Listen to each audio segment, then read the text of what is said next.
This is the Mind Body Detox podcast, where we discuss all things integrative health and wellness, interviewing folks from all over the world, sharing insights and wisdom on how to live a healthier life in mind, body, and spirit. Welcome back to the Mind Body Detox podcast. I'm your host, Integrative Intuitive Medium, Michele Lovehart, and I'm very excited to introduce you to our special guest today. This has been a topic that's been really, really heavy on my heart to really start to bring it out into the world, especially in the times of 2020. We have so much around our survival and just money in general. I think that when we're looking to really improve our lives, scarcity thinking and a negative money mindset can really hold us back. So I really am excited to introduce you to our special guest today. Her name is Michele Lefler, and she is my favorite Capricorn. She is super black and white and straight to the point. She's a straight shooter. She does not sugarcoat, so she's going to be very strong with her message today, which is really exciting.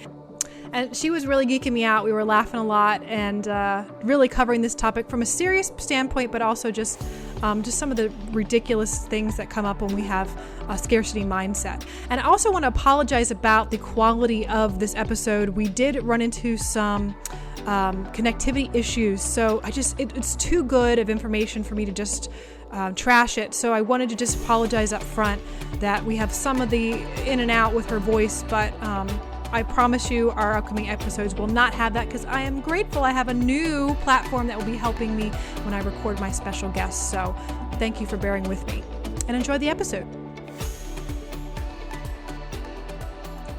Hello, everyone. I am excited to talk about this topic today because it's been a topic that's been really not only a trigger for me, but also caused a lot of healing and created a lot of amazing growth in my life. And I think this is a topic that a lot of us really do not look at deeply enough, and we avoid. And the topic is money, not just money mindset, but all things money. And so I am joined here with my special guest, Michele Lefler. She is a Shamanic Energy Alchemist, owner of Living Moon Meditation, and I'm excited to talk about this. We were actually meeting at a local class here in York, Pennsylvania, and we started talking about this topic, about how pervasive poverty mindset, scarcity thinking, and all these issues around money in our local community have really held a lot of people back, created separation, created fear, jealousy, envy, all the horrible toxic things that it causes when we relate to and approach money from an unconscious or less aware perspective. So, Miss Michele, thank you so much for joining me. Tell us a little bit about yourself before we dive in here. How'd you get started with your business, and what do you really offer in your business? First, thank you for having me be here on the podcast. I appreciate that. I got started in my business after several years of doing intense soul work, personal work. I had a lot of things I was dealing with, a lot of loss, a lot of trauma. A lot of it revolved around 10 years ago when my husband at the time passed away. I was 31 years old. He was 24. And I came home from work one day and he had passed away in our bed. And that was very traumatic to come home and find someone young in relatively good health had died. And so that just was the start of a spiral for me. Not necessarily a spiral downward, but a spiral to find myself, really. I had been pretty much living my life based on what other people thought I should live my life like, how I should be, the things I should believe, the things I should do. And that really was the catalyst that put me on the path I'm on now. Obviously, it didn't happen overnight. It took quite a while. And 10 years later, here I am. So that's the basic gist of what got me to where I am today in 2021. The main things that create that spiritual awakening for us are what that near-death experience, having someone pass away, and that grief of having to re-identify yourself. Bankruptcy is another one, divorce, and having a disease or an illness. So those are really big ones. And so you had one of the big kahunas drop into your lap. I had actually, as a teen, I had a near-death experience, but that didn't put me on the path. That was like your mini wake-up call? That was your mini wake-up at the time, so I think I was still in that mindset of nothing's going to get me. And then later, when I had the death experience with my husband, I was older and I was like, yeah, this is going to happen at some point. We all are going to go. So yeah, the difference between 17 and 31 was a lot of life experience there that had something to do with it. But from there and where I'm at now with my business, I work with people who are dealing with self-love issues, who give too much of themselves without setting boundaries. They take care of everyone and don't take care of themselves, and they're on the path to burnout. They know that, but they don't know how to change it. Or people who are dealing with spiritual issues because they don't know how to blend their, if it's a traditional religion they come out of, they don't know how to blend that with the spirituality or the woo that they believe. And so that's what I do with my own practice. And so I work with people to help them with that. And then obviously with issues surrounding death and dying, I do death doula work as well with my clients. So people who are experiencing death of a loved one or getting ready to plan for their own passing, as we all will do at some time. So it's 3 different branches there, all rolled into one, that I tackle with my clients. And all of them relate to that transformation and that alchemy piece. So of course, the Shamanic Energy Alchemist is like the perfect name for what you're doing. So I love it. I love it. So I do too, but I'm kind of biased. So Michele, I want to back up to what you were saying about the clients you work with that are those one who are giving too much and who are in burnout, because not just that population, but I think a large majority of that population does struggle with this topic we're going to dive into of money. And so first of all, because those are the givers and like, oh, I don't need anything for what I'm, you don't need to pay me. So there's so many facets of this money topic we're going to talk about, but I want to first talk about that genre of people that specifically, Michele, you're working with, because I feel like this is also a large part of our audience who is listening. The givers, the nurturers, the healers, those out there that are, I don't really need to accept money for my work. So Michele, I would love to hear your thoughts on that. First of all, you don't have to accept money for your work. That is totally 100% up to you as a practitioner or whatever. If you're comfortable not accepting money for your work and you can do it, by all means, go for it. But money is energy. It is not this evil thing. People use it in an evil way sometimes, but that's like anything else. People use things in a negative way, but it doesn't make the thing negative itself. Money is energy. And anytime we do work, we need an energetic exchange. Money is one way to have that. Money is the energy that our society uses to live off of, whether that's the way it should be or not, whether we can make it different or not. That's where we're at now in society. And practitioners need money to live. It took money to learn the skills that we have. It takes money for us to pay our bills. We need money to feed ourselves. We need money to clothe ourselves. We need money to take care of ourselves in whatever way. And that is energy. When I come to a healer for whatever work, because I do see other healers, I am willing and able to pay them. If I don't have the money to pay them, I either work out a barter system with them or I don't go until I can. And I do what I can on my own because I respect that person's time, energy, and effort enough to give of myself. I can't expect to get something in exchange for nothing. And that's just the way it is. If you can live, if you can do healing work, and if you can work with clients and be able to meet your needs without having money as the energetic exchange, I'm all for that. Do it. It's a wonderful, beautiful thing. It allows you to reach a level of clientele that may not be able to afford. I love what you're talking about. So I agree with you completely. Really needed coaching that I was offering on a certain subject, and she could not afford my services. So I had her bake me a cake, a vegan cake, because I wanted it, because I'm not eating gluten, I'm not eating dairy, whatever. So I needed something that I could eat, and I wanted this cake, but I'm not going to go out and bake it myself because that's just not me.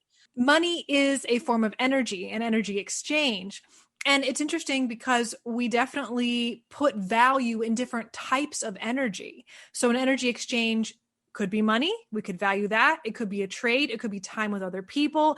It could be you value more travel and more freedom in your life. So you're putting your energy, whether it's money or trying to barter or whatever it is, to be able to travel. Or maybe you have more value in staying at home, being a homebody, and building your physical arsenal of things. You collect things, you like the creature comforts and all the latest gadgets or things like that. So I think it's interesting, this really good foundational viewpoint on money as just energy, and that energy itself, whether it's money or any other form of currency, this current, this flow form, whether it's the form of money or whatever, that looking at it from a standpoint of what do you value? So the more you value something, whether it's money or not, that's where the value is placed in. And I think that this topic of money in our local area, specifically, we've had a lot of trauma with that. So you grew up in North Carolina. So we are here in York, Pennsylvania. I am curious about the perspective of one coming from another area into the south central Pennsylvania area, and your experience with or perception of money trauma in our area. And what has that been like for you from where you came from?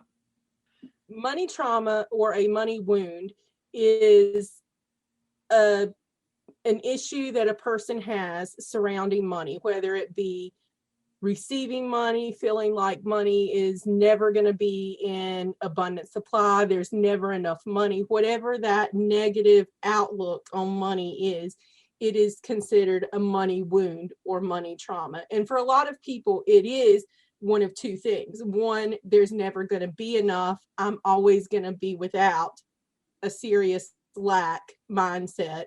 And that is a money wound. Another is political, which we don't tend to think of in terms, but it is political, with a lot of people thinking that money should not be the currency that our society runs on.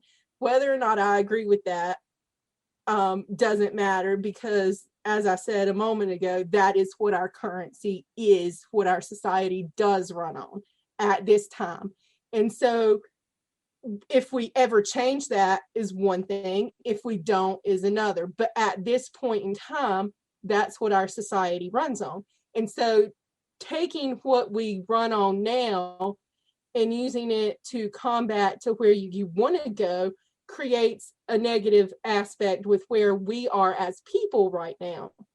We may think that money shouldn't be what makes the world go round, but it is. And if you live with the mindset that it shouldn't, then you tend to think negatively about people who try to get money, or even yourself for trying to get money. But the fact of the matter is, you have to have it. So those are two major money wounds right there. There are plenty of others, but I could go on for days and days. Yeah, this could be a whole series of talks. Like, there's such a deep talk. Yes. This is like, I think for people healing those wounds, this is like years and years and years of healing, unless you come from a space of not having that. So yeah, go ahead. Continue. Yes, exactly. So just looking at those two, okay, from where I was in North Carolina, there was a money wound there. There is everywhere, because it's part of humanity. And because our society runs on it and we need it to survive, everybody everywhere has some sort of money wound. moving to South Central Pennsylvania, however, was a huge wake-up call, because the money wound that is here is astronomical compared to where I came from. Everybody, it permeates everything and everybody that I encounter in this area. And that's sad to me on one hand, because there's so much history here, but because of so much history here and the history that goes along with building a country, and this area being the seat of the nation at one point, even temporarily, but being close to other areas, Philadelphia, whatever, you have this whole birth of a nation type thing that plays into that money wound. And so it does not surprise me that we have that here to such an extreme, but it is very sad to see at the same time. So tell me about your experiences, like some examples, because I'm on the edge of my seat here. You guys can't see me, but I'm like, see how I'm like leaning in? I'm like, oh, because I've lived here all my life. And so when you're inside of a bubble, you don't realize you're inside of that bubble. It's like the fish in water doesn't know it's in water. It's so fascinating to me. And this is part of healing, from my perspective, part of healing your money wound is getting so many different perspectives on money, getting outside the box, experiencing different people, whether they have lower income than you or higher income than you, to just see that honestly, in all of this, money is a neutral substance. It's the people and how they handle it, how they view it, and all those different stories and those different wounds or not having them make a completely different consciousness around money and how it flows or how it stays or how it doesn't come to them. So tell me about the examples, or some examples of what you've experienced just talking to people, or maybe their actions based around the wounds that are local to South Central Pennsylvania. One thing that I've noticed the most, and has been the entire 4 years that I've been here, something that stuck out to me right away and still does, is the drastic difference in people's money and comfort with money. You have two different subsets. You have wealthy people with a lot of money, and then you have poorer people who have no money or little money, and there's virtually no in between in this area. It's one or the other, and just the way they look at each other and interact with each other. And I've seen this in other places as well, but it is very prominent here because there is such a huge dichotomy, and there's not much of a middle class in this area. You have people who have a little bit of money or a lot of money, who see neighbors or friends struggling, but they don't want to help or give. They don't want to be generous and free flowing with their money, because they want to hoard it for themselves because of that wound that there's never going to be enough, that it's going to run out. Whether it be somebody who has money and thinks that if they give it to someone, that one, they're enabling somebody who's just not trying, or they're going to run out and then they won't have any, or somebody who does have money and could help someone else, but they are afraid that because they struggle that they'll then run out and struggle even more and won't have any. So it all revolves around that lack, that money is going to run out kind of mentality. But money is an energy, and energy can neither be created nor destroyed. It's there. It just is. And the more you give, the more it comes back to you, whether you have it to begin with or don't have it.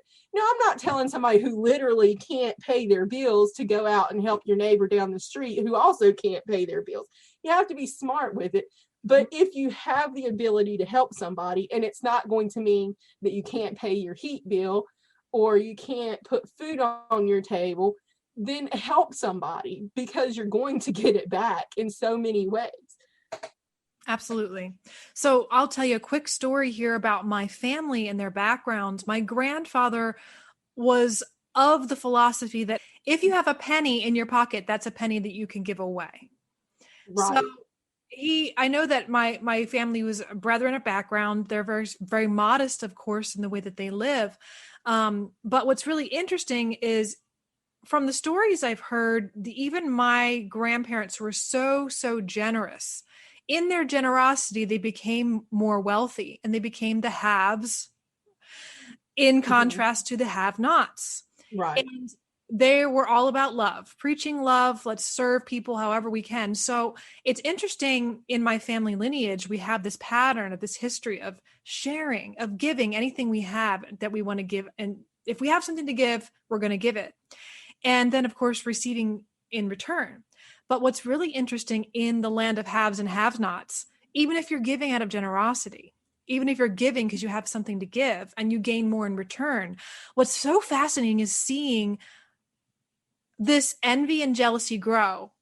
And the envy and jealousy, the lack attack, I call it a lack attack. When you're in lack attack, you're in envy and you're in jealousy.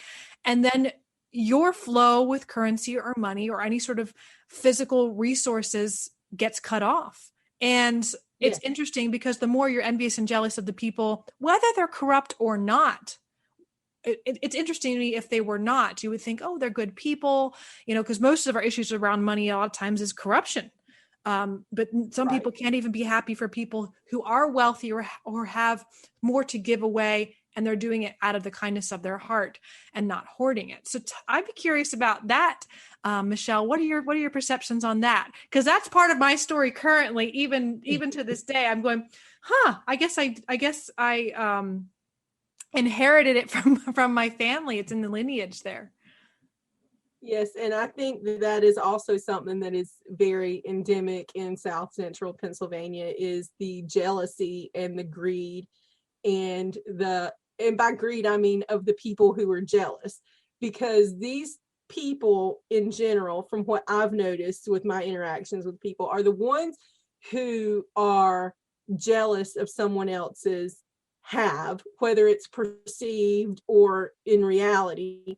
They tend to, be jealous of the person, but they tend to also have resources that they just hoard themselves. And I'm not talking about hoarding as far as not giving to others. They don't even let themselves benefit from the money that they have. You have a huge bank account and you're never going on vacations. You're never buying yourself anything. You're never really enjoying. Because there may be a day that I need it and then I don't have it because I spent it on a vacation. Well, girl, let me tell you, if I have a little extra, I'm going on a vacation if I can, because I need that break. And I just need to get away from time to time, and I will give to somebody if I have the ability to. And if I need a vacation, I'm going to go on a vacation. And next year, my financial situation is going to take care of itself next year. There are things I need right now, but you know what? I'm still going on vacation in a couple of weeks because I need it. And that consciousness, is so different in certain people who, like yourself, who have experienced that death, grief, knowing that life is short and that we need to take advantage of it, seize the day. And I think after COVID, 2020, I think there has been a lot of shifts in that awareness of really wanting to really enjoy life, enjoy what you have. But I really appreciate you sharing all that, especially your perspective with not coming from here and moving here. But I also want to point out that this stuff we're talking about here, yes, we are talking about South Central Pennsylvania, but absolutely this can correlate to wherever you're listening. It's not just this particular area, and some areas are better than others. But I think with diversity in the classes, there comes less of that. But even though it depends on where you're at, you could be living in a space where it is equally across the board, different levels of classes. But, really, we're looking at it from a broad spectrum. There's the middle class is disappearing. So it creates more polarization. What else is polarized in the world right now, right? Everything. So why not money, and why not wealth? So the point of our talk today is to really bring awareness, first of all, to what Michele talked about as money trauma, and to look at yourself of where you might be carrying some of this money trauma, looking at how you spend your money, how you hoard your money, how you give away your money, how you handle your money. How do you pay for things? Do you kind of like your eyes glaze over when you're taking your credit card out and you're putting it into the chip machine at the grocery store or wherever? Do you have conscious awareness when you're spending, or when you're spending, you're super hyper aware that you're calculating in your head in a fearful way? There's a middle ground to that. And I'd like to give from our perspective what that middle ground looks like, not operating from lack attack, but what it looks like and how to spend money. Tell me about your experience and your wisdom on that, Michele, how we spend and receive. That's a healthy. How we spend and receive money is basically at the root of who we are as a people and what our values are as people. If we do have a lack attack, using your words there, or a lack mentality, then it shows that we are afraid and are fearful. But if we freely give to others, it shows that we value other humans and that we know that people are basically generous and will help us when it's our turn that we're in need. The things that we spend our money on show what we value. The things that we don't spend our money on show what we value and what we don't value. If we don't value ourselves, then we're not going to spend money on healing modalities or ways to make ourselves feel better and love ourselves. But if we do value ourselves, then we are going to spend money on that when we have it, of course, in balance with other things. None of this should be taken as a do this, don't do that. It's all within balance. And that's my mantra in everything: balance. Everything is like a panda. That's what I've told my students before. Everything is pandas in life. It's all pandas, black and white. There's no all black. There's no all white. It takes both to make a panda. So I love that. everything is balance, even with money.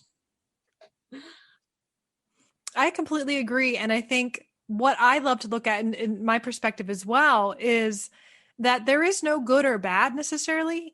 It's just, and there's Definitely. no right or wrong necessarily. It's just that I always say, if your goal is to head towards the sun, that's your target, but you're headed towards the moon, that in quotes is the quote unquote wrong way to go. It's still, and even still though, that's subjective. It may not be the wrong way to go because it might lead you back around, but I think that looking at how we spend without judgment and how other people spend, neutrality is the key to really creating anything, I think, in your life, and money as well. So when we judge other people for what they're spending or how they're spending, or they're not spending enough, or they're not saving enough, or they don't even have a job, like in general, how we judge other people and how they're moving currency through them, I think really does cut off or say make or break our own currency. Again, that word currency is energetic flow throughout our lives. So I love to see when someone is spending their money, say it's cash, and they're somewhere at a restaurant and they open the cash out, they lay it out nice and, flat, and the way they carry it and hold it with just a reverence that's open and flowing. Here is the bill. Here's your 20. Here's your 50 for our meal or whatever. And smiling instead of sometimes people, they hide it. They tuck it behind the receipt in the little waitresses or servers book that they have, or they crumple it up, especially tips, they crumple it up like it's a secret. For massage therapists, sometimes people will take it and they'll crumple it up in their hand and they'll like secretly pass it to you. I think the way that you're handling your physical cash and even your credit cards, it really tells a lot about yourself. And I can catch myself getting in lack attack mode. We all do. So I just continue to be very conscious of how I'm carrying and holding that. And I love to be extra conscious when I'm paying bills, and also paying my staff and employees. I feel so grateful that I'm paying them, because part of me is like, yes, we're doing this. We are providing money and income for other people as well as healing for our community. But when I have a bill too, it's the same thing. Oh my gosh, there's the gas bill. We got to pay that. But thank God we have gas now that we can keep this, heated place so we can help people heal in the community and they come to a place to live. So I think how you spend money and how you earn money, and that was my other part I didn't get to it yet, but how you spend money is really tells a lot about where you're at in your consciousness with it. How you earn money, that's a whole different story, because I think it depends on where your boundaries are with that. So one of the things that I'd like to kind of segue into is we talked about spending. We talked about that lack attack and that, but let's talk about earning and making an income. And let's talk about capitalism. Let's talk about capitalism, okay? Because I think the political aspect of it. Yeah, because especially in this podcast, we talk a lot about spiritual topics. We talk about holistic health and wellness. And there is a wonderful group of people out there, I'm included in the group, and probably you too, Michele, that we love everything that feels good. We love the feel good stuff because that feels good. But we know that corruption in capitalistic structures has created this distaste about it in general. And so sometimes we associate those things, the corruption and capitalism, together in a way that we say, oh, let's just throw the baby out the bathwater and it's all toxic. And I think that really limits income and sustainability, the word sustainability, for not just people in the wonderful health and wellness field, but people in general. So what are your thoughts on capitalism versus even socialism here? Let's go into that. I think it's, again, these are uncomfortable topics, guys. They might create some triggers for you guys, but I think these are really important topics to touch on. I can't say that one system is better than the other. I'm not an economist, so I'm not going to even go there. There are aspects of capitalism that I love. There are aspects of capitalism that I hate. There are aspects of socialism that I love, and there are aspects of socialism that I hate. So I am not here. It's all pandas. It's all pandas again. It's all pandas. I'm not here to say that one is better than the other, but we do live in a capitalist society. That is what we have. Like it, love it, hate it, despise it, whatever. That's where we're at now. And until we as a society as a whole changes that, that's where we are. I can want to change it. You can want to change it. Individuals can want to change it, but individuals can't change an entire society's economic standing. The whole society has to come together and do that. And until that happens, this is what we're with, and we have to make the best of it. So limiting yourself because you hate capitalism is only hurting yourself in the long run, because whether or not you're making money, capitalism still exists, and we're still a capitalist society.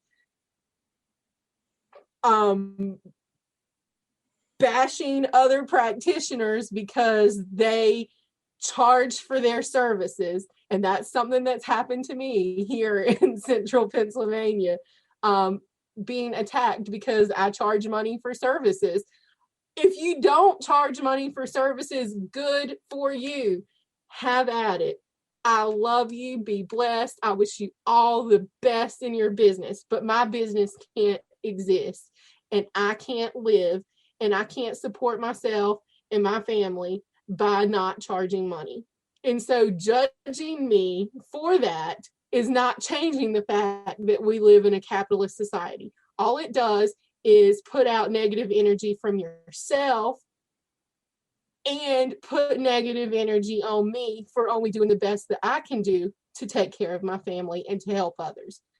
I need something in return for giving the energy that it takes to do shamanic work. It is soul-sucking, energetic, depleting work, and I need something in return. And what I need in return at this point in our society is money, because that's what it takes to pay my bills. Point blank, end of story. That's what it takes to pay my bills. Love and light do not pay my bills. Love and light do not put food on my table. It takes cold, hard cash. I can't eat love and light. That's just I love you so much. I love it so much. Oh my God. So that's a really, really, really good awareness piece, because I think you're right. Like, everything's pandas. I love it. It is not black and white. There are some people out there that have the capacity to give their services for free because they have either a husband or someone that's taking care of them, or a wife that's taking care of them, because that's also happening now. Or they have maybe a trust fund, or they have something to sustain their life, and they're able to be of service, and their purpose to be able to service of people who can't afford to hire. Bless them. I love them and their ability we to do need that dynamic. And I think also it doesn't, people who have the ability to afford and to exchange this flow of currency, and they see value in what you have to offer, Michele, or what anyone has to offer. I think it's a beautiful thing that we have all these different, all you can eat buffet ways of exchanging goods and services and things like that. I just think it's amazing.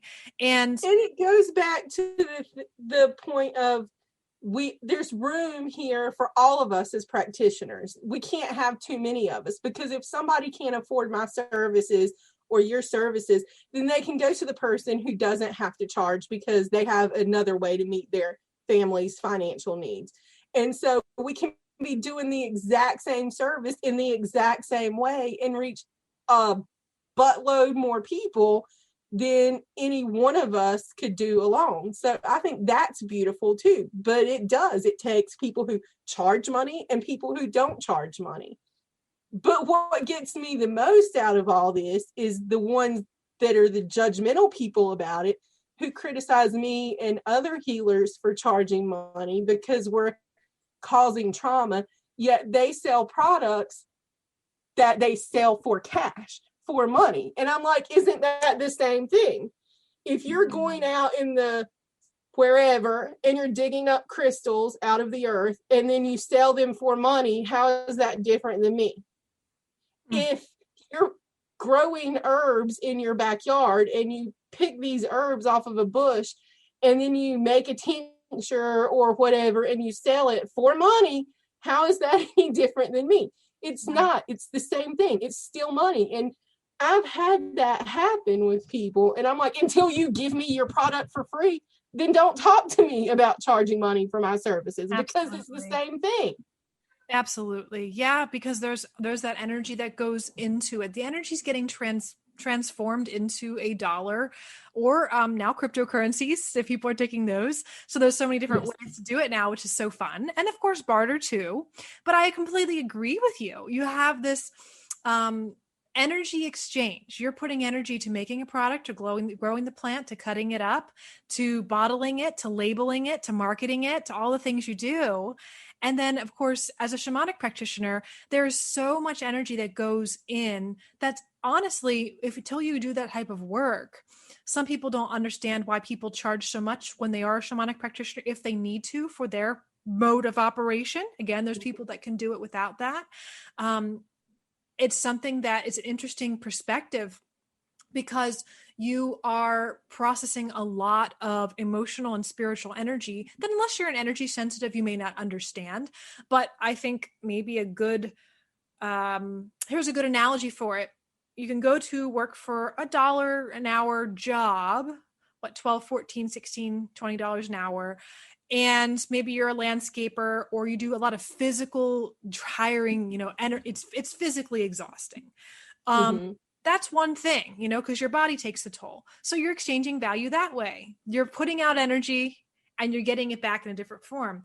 And as an energy practitioner, it's almost like, if you are working with a really heavy case, if you're not able to establish your energy balance immediately after the session, it can be a little bit draining, depending on your energy management skills, and that develops as you're a practitioner. It's almost like being in a heavy metal, or I don't know, like a concert of some sort, like a concert where there's a lot of stimulation. You're absorbing sights and sounds and all that stuff, and you have fun doing it, right? But then you come home, you're like, I am emotionally, energetically exhausted from all that work. So I think that's an interesting perspective, as well as the perspective that for energy workers as well as massage therapists, I think some people always wonder why the services are at least $60 an hour. People get into that field of work because they think, oh my gosh, I can make $60 an hour. But when you actually do the math, you are considering and I know, Michele, you know this, you're considering Mhm. you deduct your own taxes from that as not having an employer if you're self-employed. You also sometimes have rent and supplies and marketing expenses. You have an accountant you hire. There's a lot of expenses that come out of that an average person who charges like $75 for an hour service, they really only make about $25 per service or $20 per Mhm. service. And it's an interesting perspective because some people go, well, why should I tip that person? Why do they want tips when they're already charging like $75 or whatever? And I think it's interesting because if you could work at $25 an hour, 40 hours a week, that's a living. People do that. But energy healers and Right. massage therapists do not see 40 people a week. They would No. die. Some massage therapists who Exactly. are athletic can do it, but it actually, you can't do 40 a week because you have to have time in between. And it doesn't actually work out to do that for all people, for most people. So I think people don't realize that when you get down to it, you're probably making about $20 an hour, but you're not working 40 hours a week. So those tips and all the other things really do play a part. And I think it's a perspective to share because I think people don't really understand that Right. at the end of the day. And I can't speak to it from body work side, like massage therapy and things like that. But for what I do with my shamanic work, it takes me time before a session to get set up, to get everything that I need, to clear my own energy, to clear the energy of the room that I'm working in, and get everything set up so that I'm a clear channel. And then I do the work for however long it takes. Generally, I book a session with a client for 2 hours. Not that we're working for 2 hours, because usually it's less than an hour. But the rest of that time after our session is over is for me to detox the energy and to get my equilibrium back. And it does take that long, minimum of that long. And so I will book a 2 hour session knowing I'm only going to be working with the client for half an hour to 45 minutes, depending on what our session is. It could go longer than that, but generally it doesn't, because the client can't take it much longer than that either. Not just me, but the client can't, because they get overloaded energetically and they need to detox. So I booked this long 120-minute session knowing that it's about 45 minutes max, but then I have to have that time to clear up the space energetically, physically, and myself, and to get ready for the next person if I have a next person right after. So you may be paying for an hour service, but it takes 2, 3, 4 hours of my time. So when I book a 2 hour session, you're not paying for 2 hours. I have a flat rate. My rates are not per hour, it's per session. And usually they're packaged together in a package of X number of sessions for this amount, depending on what we determine at your intake session. So we have all this. So you're not paying like $60 an hour times 2 hours, $120, and I'm only giving you 30 minutes and then you feel cheated. You're paying a set rate, you get your session, but I'm taking 3, 4 hours of my time for that session. And that's why my rates are what they are, because I know what it takes for me to do it. And are there other practitioners who charge less than I do? Sure. But I can't speak to the quality that you're getting from them. Not saying that you're not, but I'm just saying I don't know what level of themselves they pour into the work, but I do know what level of myself that I pour into my work. And it's a lot. And I am holding space for my clients. And it doesn't turn off when our session ends to be turned back on like the flip of a switch at our next session. I'm holding space for you the whole time we're working together. 24 hours a day, 7 days a week. My energetic level is put into you, plugged in, and I know you're getting that from me. But it's going to cost you something because it depletes me, and I have to live. So I think it's really interesting to really look at the aspect of what you said there of just understanding all that goes into the work that you do. I think it's beautiful because you don't really understand that until you've gone through training or you actually are a holistic practitioner of some sort who does some sort of energy medicine therapy service. So I think it's really good perspective for people who are in the audience that maybe just get services. They're not a practitioner of any sort.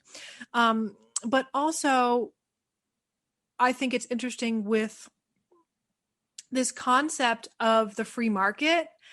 There is a lot of freedom and a lot of choices and opportunity for people who can afford a specific type of service. It's almost like all you can eat buffet again, of like, well, you could go to someone on the street. Their quality may be just as good, but it may be a lot less. And I think that's one thing that we think, well, if it's only $30 and not $75, maybe it's not as good. That's actually not the case, folks. I met a therapist that's a massage therapist. She's been doing it for about 20 years. She's amazing. Her and her husband are amazing. They're still charging $65 an hour, even though going rate, I think, is around $75 for the local area.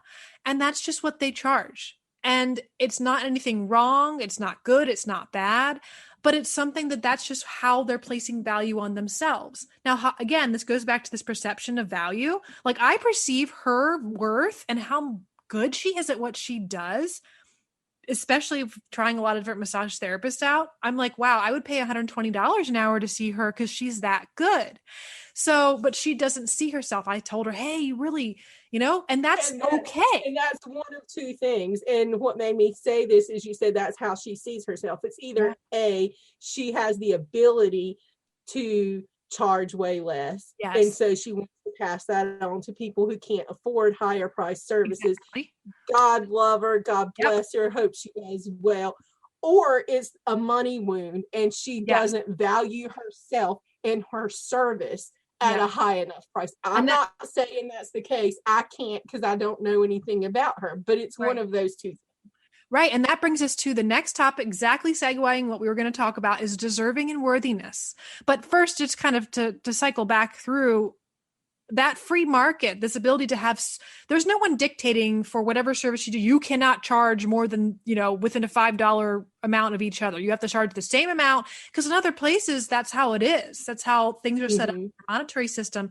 So it's really nice that we have a lot more freedom with your particular budget and your particular needs. You can find just a quality practitioner or a service or a plumber or whatever it is you need at a rate that will work for you. And with Facebook Marketplace now, look at that. There's so many opportunities to find, as a single mom, like that was one of the things for me before, I had enough to be like, oh, I can go buy this if I want to. It was like, oh, wait, I need this. Oh, wait, there it is on Facebook Marketplace, like only $10 versus it's $60 retail. So I feel like we have some opportunity. Addicted to Facebook Marketplace. He's on there all the time. Right. But I think that's part of also that money mindset of moving from poverty consciousness or scarcity mindset into abundance, is like seeing the abundance of opportunities for resources to come into your lap. That it doesn't always happen with money. It can happen with barter. It can happen with it being a gift, but there's so many different ways for resources to come to you.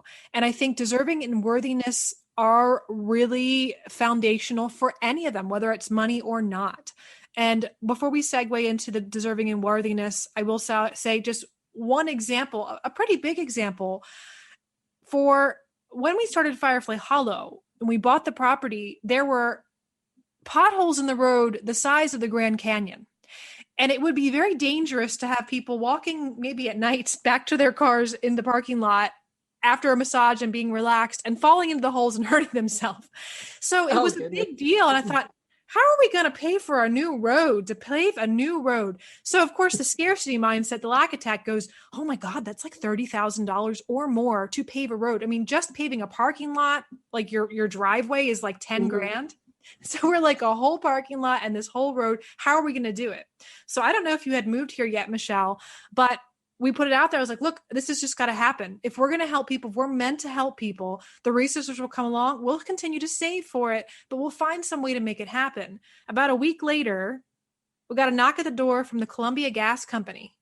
Hey, we have to like dig up your road and put in new gas lines for you and the whole park around here. And we need you to sign this paperwork so that we can do that. But once we dig up the road and put in these new pipelines for your gas, we're going to repave it. So don't worry. That's beautiful. That was before my time, but that is beautiful. Yeah, it was back in like 2013 or 2014. that happened. Yes, So 2017 when I moved here, so that was before my time. But that is beautiful. yeah. And it just goes to show that the energy can flow from anywhere. Because who would have thought the gas company is going to pay to pave this road? Well, there you go. They do. I mean, that goes into the topic of the law of attraction and all that stuff. Like, that's a big thing. I'm very, very, very skilled at that. I say I'm very skilled at that law of attraction. And I think it's something that can be learned. But again, that's also relating to the deserving and worthiness. Because if I didn't feel that we deserve to have this, and not in an entitled way, but we deserve to have this because we're going to help people. And we are worthy of helping people. We are worthy of these resources coming. So I'd like you to touch briefly on that, deserving and worthiness, and how that really can help or hinder our money consciousness.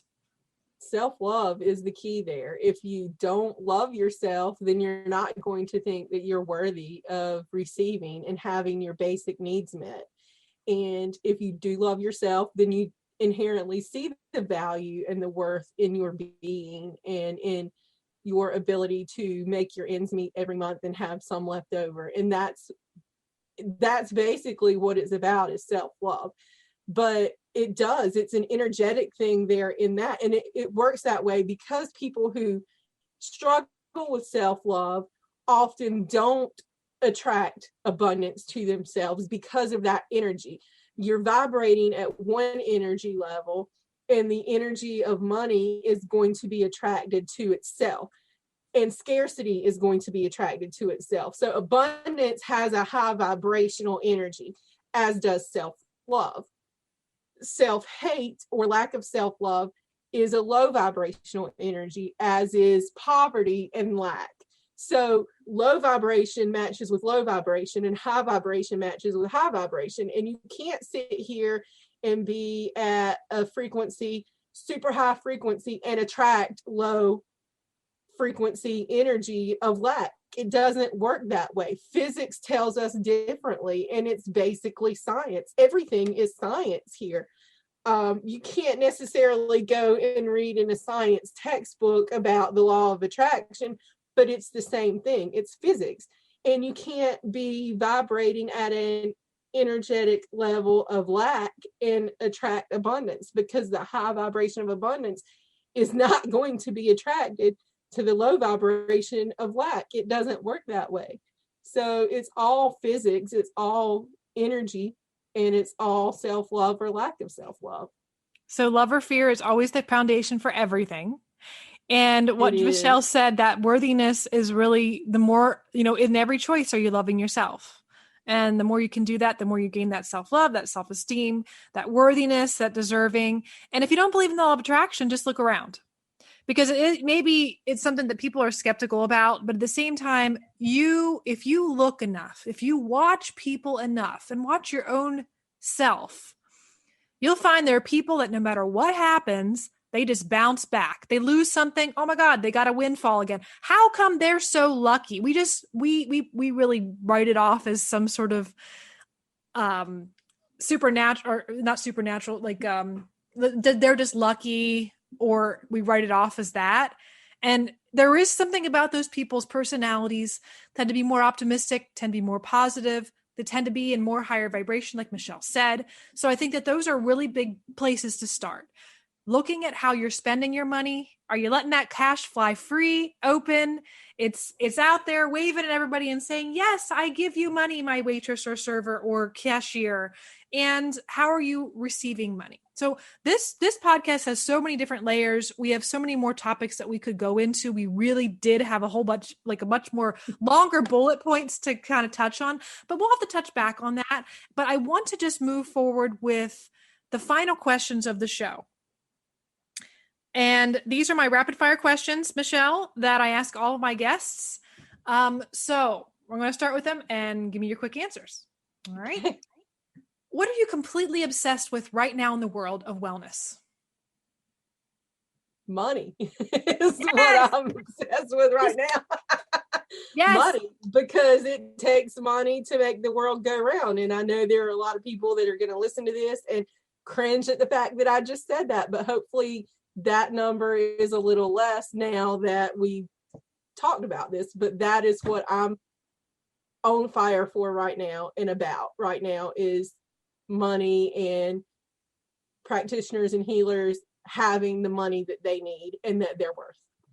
If you have all the resources that you need and all the healers and helpers out there that are heart-centered, that want to give, can you imagine the way the world would be? So if all of us can get rid of those money wounds and really allow ourselves to have the money and the resources that we need, what would the world be like? So I think it is valid to really, what Michelle's talked about, get passionate about it too, because I completely agree, Michele. I completely agree. It's something that's not really touched on in the world of wellness. And I think it's up and coming. I really do. I think it's up and coming. My astrology senses and my psychic senses says, yes, it is. Here it is. It'll be the thing that, 5 years from now, like everywhere, what was it? Like Reiki was the thing. And like, it's going to be a thing. Yes. Like, it's going to be a thing. It's going to be money. And we're going to look back and be like, were we really all dealing with a huge money wound? Wow. Glad we're past that. Yep. Second question, if you could add or detox something in the world right now, what would it be? Again, money. And the way we look at it, that's what needs to be detoxed, is the way we look at money. And yeah, I'm just going to stop there. No, I completely agree. And I honestly, working with practitioners for the last 10 years, helping holistic practitioners be successful in their business, helping practitioners fill their books, the biggest block is worthiness, deserving, and money. Specifically money. We'd have people they'd get really successful and they'd be scared of the success and sabotage. So I completely agree, especially in the world of wellness. Again, what could we do if we had everything resourced and fully supported for us? What would happen? I can't wait to see that. Well, Michele has some tools and resources for us. So I'm going to share just a couple resources for people to go to. And I want you to end our show today with the amazing resource you have. Because again, there are many. All you can eat buffet it's pandas, like Michele said. It's not black and white. There's not one option. There's so many options, and it's about what resonates with you. So one of the people I really highly recommend to get into, if you're really looking to connect with your wealth consciousness and really change your awareness of that, is Caroline Elliott. She is an amazing author and has a program that she runs online. I think that Leah Steele, the Wealth Witch, is also a really great resource. She's a little fiery. So if you like a fiery personality, non-apologetic personality, she's one of those. Think and Grow Rich by Napoleon Hill is a staple read if you have not read that book. I think it's a very, very good book. It's about the law of attraction, but also relates mostly around money to start. And then I think just in general, understanding the nuts and bolts and the black and white physicality of how money works as well, how stocks work and how things work, because we can understand the conceptualized things, but when you want to understand how to work the system, Tony Robbins' book, Money Master the Game, is another really good resource to check out. And again, there are so many other resources I would look up. Just Google wealth consciousness, money mindset. There's so many people out there, but those are the ones I usually recommend people to start with. And Michele's got an amazing offering coming up. So tell us more about your resources that you have to offer. I want to second Caroline Elliott because she is phenomenal. So check her out. She has her website, CarolynGraceElliott.com. That's CarolynGraceElliott.com. That's a plug for somebody that I admire, not myself. I also suggest that you do some Google research for money wound and the mother wound and see what comes up, because that's often tied in with our early life and our childhood traumas that go with that, often have a lot to do with our money trauma and money wound. And I have a program coming up in early October. It is called Flow, a Yoga Nidra journey to heal the money wound. And it's going to be a multi-week, multi-length Yoga Nidra recording each week for the length of the program, helping to detox the money wound and provide the medicine needed to heal that wound so that we can attract abundance and flow with the energy of money. So check that out, coming up in early October. You can find information on my website, livingmoonmeditation.com. I will put all of that information in the show notes for direct links and all of that. And again, October 2021, because if you're listening to this in the future, but that may be a evergreen offering that may be available. Evergreen. Yeah. Wonderful. Wonderful. Well, is there anything else you want to share today, Michele, before we skedaddle? Just love is what I want to say. Just open up to love, flow with it, give it, receive it, heal your own self, love yourself, and open up to the flow of money, because we need it.